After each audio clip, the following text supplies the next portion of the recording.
When it comes to getting your hands on even basic cold and flu meds, there's no question the bad guys have blown it for everyone. That's because lawmakers know controlling the key ingredient used to make methamphetamine, pseudoephedrine, is their best shot at stopping meth production before it starts.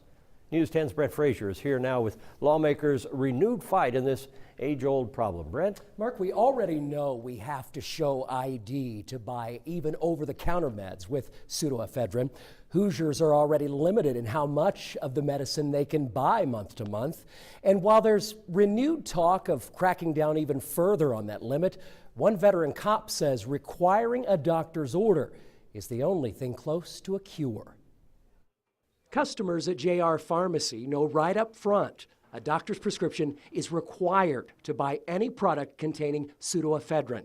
It's a store policy that owner and pharmacist Ron Venzel would like to see become law. Venzel and THPD Sergeant Chris Gallagher even testified before a House subcommittee in Indianapolis 2 years ago, but came home empty-handed. We didn't get what we wanted. I don't know if it was in vain or not. You know, I mean, but we didn't get what we wanted. Venzel and Sergeant Gallagher stand ready to lobby again if called, as Indiana lawmakers consider new controls in the state's meth problem that is, by all accounts, out of control. Sergeant Gallagher says forget further limiting how much pseudoephedrine Indiana consumers can buy at the drugstore, as two lawmakers suggest. He backs completely State Rep Ron Bacon's bill that would require a doctor's prescription to buy any pseudoephedrine at all. Sergeant Gallagher's leaning on what's tried and true, Oregon's passage of an identical law in 2006 and Mississippi's following suit in 2010.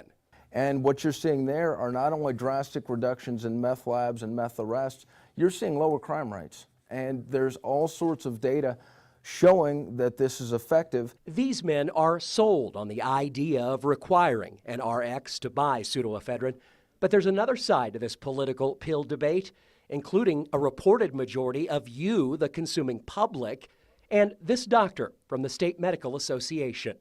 It's going to encumber and burden our patients with increased costs, and the last thing we want to do nowadays is increase the cost of medical care. That majority of you, the public reference, stems from a 2010 study done by the National Allergy Foundation that found 71% of Americans are against this idea of requiring a prescription. So, how about the additional inconvenience of an office copay? Well, Sergeant Chris Gallagher says 90% of the doctors he's talked to here in Terre Haute, Mark, would be fined just phoning in such a prescription, so long as they knew and trusted the patient. So, a potential way around an office copay, Mark. Yeah, interesting stuff. Thank you, Brent.